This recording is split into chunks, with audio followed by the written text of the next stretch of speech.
Hello, beautiful people. Like, share, and subscribe. So, I want to do a football commentary on why I feel Arsenal will always find it difficult to win the league. So yesterday Arsenal played Aston Villa, and goals from Bailey at the 84th minute and Watkins at 87 minutes ensured that Arsenal lost that game 2-0. So I've always told a lot of Arsenal fans, as a Chelsea fan, my take on why I feel like Arsenal um, trophies elude them in recent times, and it could be attributed to one thing. I can remember the times of Arsene Wenger. Um, it has already started since then. It's not like Arsenal doesn't have the team to win the league, or they don't play good football. One of the main reasons Arsenal doesn't win the league is the players are not tough. The players are not still. And I want to give you an example. Even those days that Barcelona was at their peak, you could see that they had a lot of players that were weaklings. And even those players that were weaklings, they had speed. But you will see that there's also some very tough players, or players that had a lot of stamina. And like Messi, you could see like two or three players couldn't bring down Messi easily. So that was, if you're playing against Barcelona, it means you have to have extra 3 men on Messi, you know. And you had people like Iniesta and Xavi who are they look weak, but they have a lot of stamina. They could turn. They are very sublime, and and the short passes they play also help them. Because I'm of the belief that if you also take Xavi and Iniesta and put them in teams in the Premier League, for example Chelsea, that don't play those triangular passes, they might struggle. I want to use the case of Vinicius Junior. I remember when Vinicius Junior came to Madrid. Vinicius Junior was a very good player, but he was weak. You could see that weakness in him. Do you know what Vinicius Junior did? He brought in a trainer from Brazil, and that player toughened him up. And look at Vinicius now. He didn't go for holidays during that period, so I read in the news. The player toughened him up. You could see he started having six packs and everything. Now the player is very aggressive and elastic. So that is just the difference between Arsenal and let me say an example of Vinicius player. Look at Chelsea.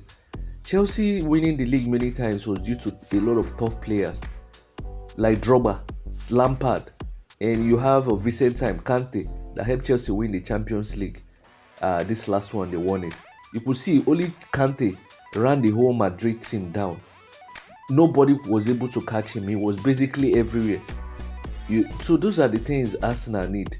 Now Arsenal has a lot of players that are weak. Like, let's say, when I talk of weak, I'm talking of in terms of physicality and aggressiveness.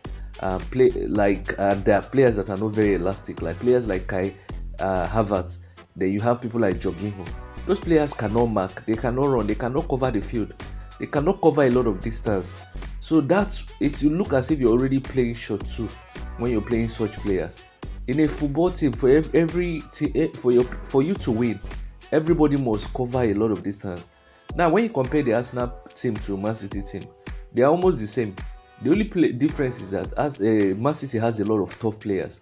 Look at what's his name, Man City striker Haaland. You can see how tough he is, how he's a bully. How many bullies does Arsenal have in their team? Now you talk of players like a Walker. You could see he's tough.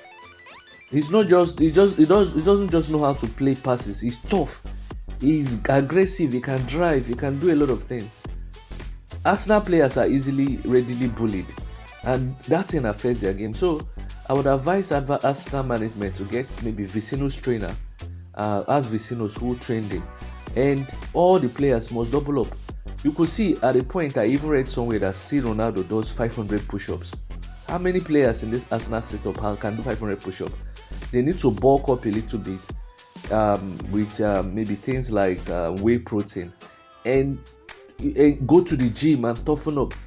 Football is a very difficult game, so if you're not tough, it's going to affect your game. So there's no team that wins the league that doesn't have a mixture of a lot of tough players and maybe a mixture of maybe soft players. the times Chelsea used to win the league, you could see a lot of tough players in the team. Even when players like even Manchester United those days, you could see Tevez, Rooney, they were like steel. You couldn't bring them down easily. So those are just the things Arsenal needs to employ.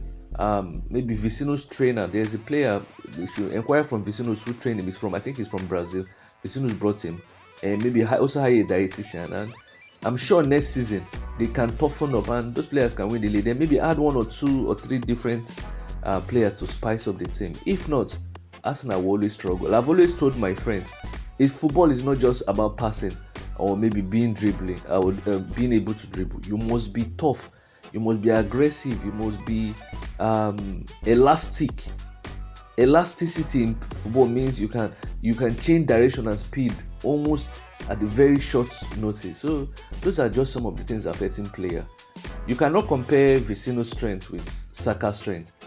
Even though both of them are almost young players. I'm not saying Saka is very good, but sometimes you cannot compare Saka and Vicino's. But if Saka could also train very hard the way Vicino's train, you could see the difference. So those are just the small details between a very strong team and a team that maybe always bottles it up. Let me know your thoughts in the comment section if you agree or disagree with me.